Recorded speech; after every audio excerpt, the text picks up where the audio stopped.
Hello everyone, welcome back to some more Banner Saga 2. I accidentally clicked rest, so I guess we may as well, do it for 2 days. I didn't mean to click it the first time, I did mean to click it the second time. Alright.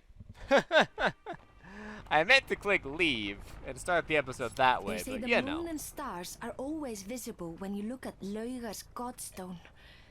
How can that be true?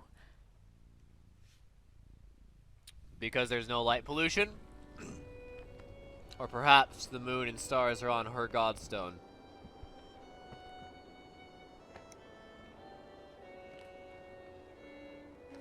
That is an interesting looking Godstone. Very interesting. She looks almost like Medusa.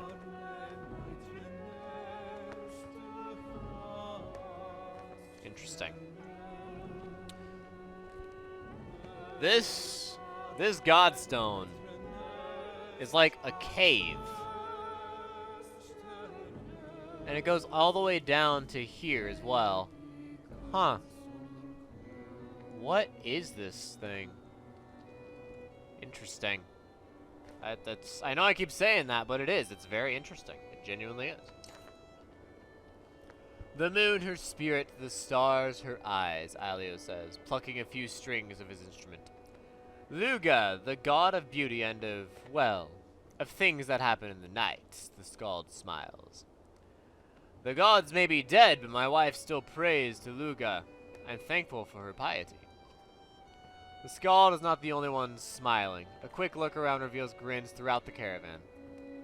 I see why Arberrang has grown so quickly over the years, you say, and the Skald laughs. A truth spoken in front of Luga's stone is supposed to ripple through the night, either strengthening a lover's resolve or carrying away undesired affection. Elio skips away to find his wife. You hear the unmistakable clank of Egel's shield behind you. Luga's Godstone is beautiful, isn't it? Yes, beautiful. He isn't looking at the Godstone. We've come all this way. We fought Dredge, killed asunder. Elio says we're destined to bring all clans together. Elio's a Skald Gil. Storytelling is his job. Egil shrugs. Still need to think we're part of something bigger. His wonder is refreshing. You smile at him. He looks up at the Godstone and takes a deep breath. Alette, it's a miracle that I'm alive, so I've got to tell you something before my luck fades. I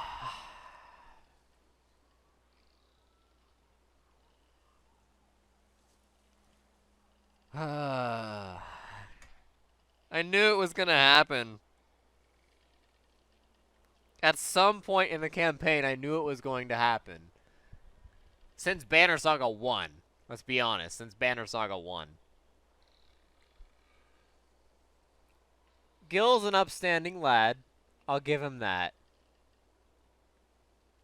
He's not a very interesting character, but he is an upstanding lad.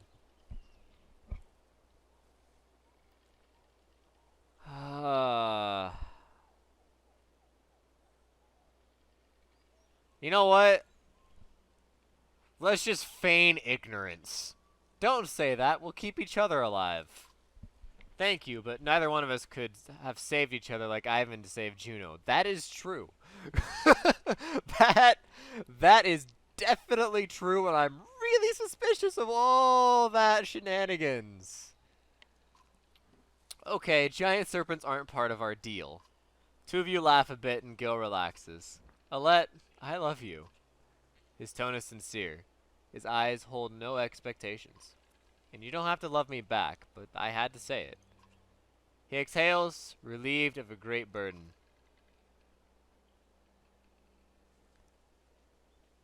I'm just gonna say I don't know what to say, because I can't say immediately yes, because I personally don't care about his character, and we never see him that much. And I can't necessarily say no, because again, he's an upstanding lad. He's a fine gentleman. So I'm just gonna say I don't know what to say. Don't feel like you have to say anything, honestly. You've got the clan to save, and I don't want to be another concern for you. You smile at him. But if things ever settle down in Arberrang or wherever, maybe we can talk. That sounds good, Gil. Thank you. That's low pressure, but at the same time, it's a burden. You know? Because, I mean, Gil's gonna die. Everyone knows now at this point, Gil is a dead man. He has proclaimed his love. Now he gets to go die. Because that's just how stories work. You know, that's just how stories work. And I'm not happy about it, and I'll try to save him, but... But honestly, he's gonna die. He no longer serves the narrative purpose. Of course, I mean, it could be argued a lot of people in our caravan don't serve a narrative purpose. Finally, we made it. Yes, we did. But why are so many camped outside the walls? They must have seen the darkness approaching. This is the exact... how could you not expect everyone to be camped outside the walls? This is exactly what we expected back earlier in Banner Saga 1. It's the exact same thing we saw. How can this be a surprise to you? Wind ripples across tents, which multiply the closer you get to Arberrang. Dung litters the paths, and it is clearly not all from yonks. Rattling coughs mix with raucous laughter. Small fights break out for no apparent reason. Curious eyes grow wide as they spot the Varl and Horseborn. Mothers grab their children, men their weapons. Various clan banners snap and whip in the wind. You recognize the heraldry of Cautious from Aelio's tales, and Strand's banner from previous talks with Ubin. There are even a few Cracksman banners by their muddy appearance. You also notice the division between each clan. There is no mixing or unity. I'll push ahead, Prince Ludin says. My father will want to see me, and I'll be able to find out what exactly is going on here. Ursa and a few fighters escort him through the crowds toward the walls. Old Arakan's people are here! You hear a woman from your caravan shout. I have to check on him! Others are finding familiar clans and kin as well, slowly drifting from your banner. Bring them here. Bring Arakan and the others to us.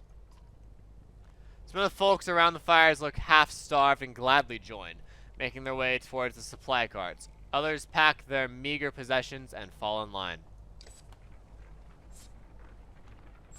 Alright. 8 Varl. Nice. Where the crowd is the most dense in volume and numbers, the caravan comes to a stop. Ahead, you notice a sharp line where the tents and people stop. Stop to stop. The ground beyond is pinned with arrows and not much else. This is not flowing well at all. Holy cow. A few hundred yards of empty space between these people and Arberrang's walls. So let's try that again and try and make it flow, because this is not flowing. Where the crowd is most dense in volume and numbers, the caravan comes to a stop. Ahead, you notice a sharp line where the tents and people stop. I want to just take this paragraph and just murder my inner my inner like grammatical and writer just wants to just murder this paragraph. It's awful. Okay, a few hundred yards of empty space between those people and the Arberrang's walls, so you're not allowed to approach. What is this, you ask, confused by all you are taking in? That's the peaceful bit, an older fighter says near you. He looks the type who's seen enough things to lack enthusiasm for much of anything. The king's men can't kill us from the walls, and we can't kill them from here. But what's caused the fighting, you ask? The man smiles, his face unaccustomed to the action. Come on, Thunder Slayer, he says. It's the same damn thing that causes every fight. They've got something we want. King's got food and protective walls. We're starving with our asses facing that rolling darkness. His words deal you a heavy blow. So, Arberrang's at war? Man laughs a wicked laugh. That's putting it lightly, he says.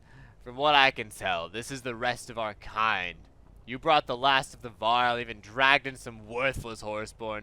This fight's for survival. Winner lives, loser's gone forever. His laugh turns into hysteria and you leave unsettled. Damn it all, the Varl King shouts at you.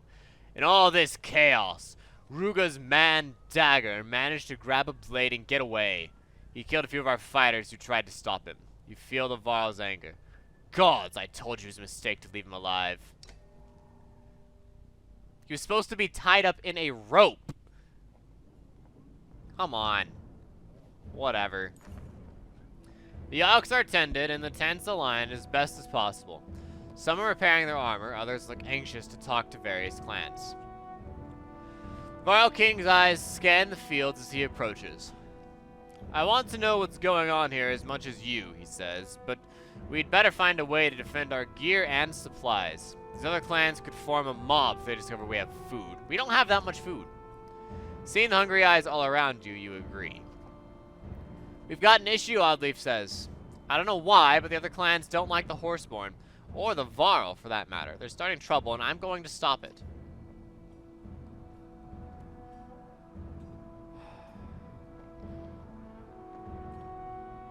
We need to get in between the king and the clans. We need to figure out how we can get inside, because inside is food.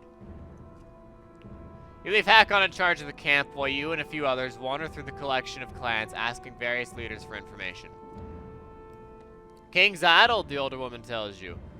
So we have to break in and remove him. The clan leader says, he's not addled, he's just a bastard, keeping the food we send him and leaving us to rot. So another says, I heard he's dead and the depth's damned son of his is responsible for all this. After hours of trying to sift through the stories, you return to the caravan and hear similar results from the others. One clansman says a man told him the Menders took control of the king and are making him their puppet. You'd be amused if you were not so tired. The mood has changed since you left. Another clan attacked us and we lost some people, a fighter says. They said we're wrong for bringing the Varl and Horseborn along. You feel their accusing stares, but say nothing. As soon as you find a stump on which to sit, you look up to see Ruga approaching. The former governor is backed by a dagger and nearly 50 fighters as he walks towards your camp. Everyone watches out of curiosity more than concern. I've discovered what these battle lines are all about, Ruga says. The king shut his people out. These clans are here to see that he feeds and protects his people as he is supposed to, and they've chosen me to lead that cause. He laughs at your incredulous look. I'm just surprised, but we need to talk to you in private. You nod and the two of you enter a large, empty tent. Like I trust you in private. Bring Hakon along with me, come on. The tent flaps closed, leaving you and Ruga alone, both armed. No need to mince words, now is there? I know you want to kill me. Only when I think about how you betrayed us. Let's be clear. If either of us leaves this tent without the other, the fields around us will turn red. Then talk quickly. I don't want to look at you Then talk quickly. I don't want to look at you longer than I have to. Ruga snorts his amusement. I wasn't making this stuff up outside about the king. He really has shut all of us out. It started a few months ago when he started stockpiling food and slowing trade. Once the wealthy families were all pulled inside their walls, he shut the gates. The only thing he said is that he can't feed everyone. Oh, and his archers fire on anyone who gets close. You watch Ruga closely while deciding what to say.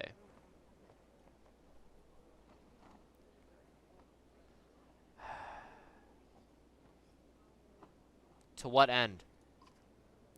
That's what the upcoming battle aims to find out. You want to go to war to ask the king a question? No, I want to go to war to make the king answer a few questions. Like why he'd let his people leave his people outside the walls to starve. So you plan to break down his walls? That's the last thing I want to do. We need those walls to stop the dredge and whatever else is coming behind them. But if we have to destroy them, we will. Maybe the menders inside can repair any damage. There might be ways past these first few walls, but the Black Wall... The governor shakes his head. Why would I believe you at all? Because you see all these people gathered. Do you think they're out here for fun? No, but maybe you don't know the whole story. If you're the king and your people are starving at your gates, do you let them in or keep them out? Don't answer. We both know you'd let them in, unless you knew something you weren't telling them. Either way, the people have a right to an answer, or the food they sent him, and Arberrang's protection. I think you'd agree the food and walls belong to the kingdom, not the king. So how did you come to lead the clans? Boersgard was the largest human town next to the capital. You don't become a governor of a place like that without certain skills and powerful friends. And what are those certain skills? The governor just smiles. So, war is unavoidable then. Probably. I officially meet with the king in a few hours to either come to an agreement or pull our banners from his. I won't be surprised if you're invited too. The mighty Sunder Slayer and army. If so, make your decisions carefully. His tone is not exactly threatening. Not exactly. You move to the tent flaps and both of you open them simultaneously so that no fight breaks out. I want Hakon there with me. He is the king of the Varl. He has every right, as I do, to be there. Horseborn, what is up? Skadak and Dedru pace nervously, keeping their distance from humans, Varl, and other horseborn. Urek patrols around the two a short distance away, nodding to you briefly. Is everything okay? Many mans, more than we know live. You stop to look around the thousands of tents in the field, and hundreds of homes beyond the capital's walls. I'm from a small village. I'm not used to seeing so many people either.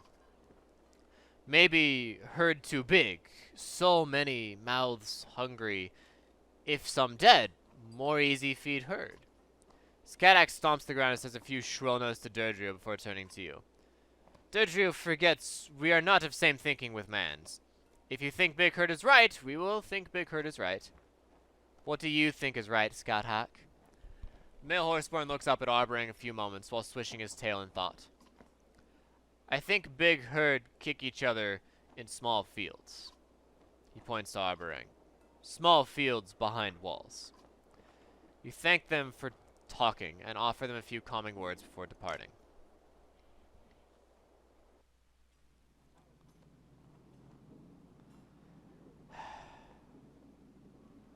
Still have yet to see Bolverk as well. He brings the dredge with him. It'll be hell. Former Cracksman is trying to lure something out of a hole with a small piece of dried meat on a string. He leaves it dangling by his side while standing to talk. Looks like you're keeping busy. I'm playing Fox and Hare with a vole. Do you think Fox has ever played Trigvi and Vole? No. Trigvi looks disappointed. Do you have any ideas on how to keep two groups from killing each other? Any powders or relics or crazy schemes? He reaches into his tunic and grabs something, pauses, releases whatever it is, and shakes his head. People kill each other every day. Just enjoy the show. But if it comes to war, I don't think either side will leave us out of it. Trigby thinks about what you're saying, tapping a fingernail against his teeth. He looks at his finger, sneers, and spits. Killing kings requires a lot of lives. It's just as easy to kill clansmen instead. Either way, some will praise you and others will throw dung at your face. Or, you could collect all the dung in a giant hill, stand on top of it, and be your own king. As you watch him crouch back down the hole, you wonder what possessed you to speak to him. That's actually not bad advice. As long as you understand where he's going with it.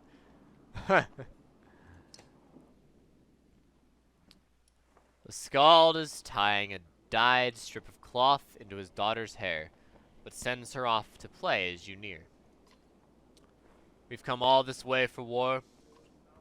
With luck, I might change their minds. And be the reed that would stop the wind. You've got a lyric for every moment, don't you? Of course! Plenty before us have been in similar situations and written about it. We only think our lives are unique. And if peace is not an option, is there a Skald song for that? Plenty, but I'd tell you what I'd do. Save the families who can't save themselves. I can't imagine if my wife and children were left out here. Like they don't deserve the same protection as others. Alia's words flood your thoughts as you walk away. We'll make a decision at the next episode, guys. Thanks for watching. If you liked the video, give it a like, subscribe, and share. Thank you to Anne for being a Patreon supporter, and I'll see you next time at the meeting tent. DFTBA.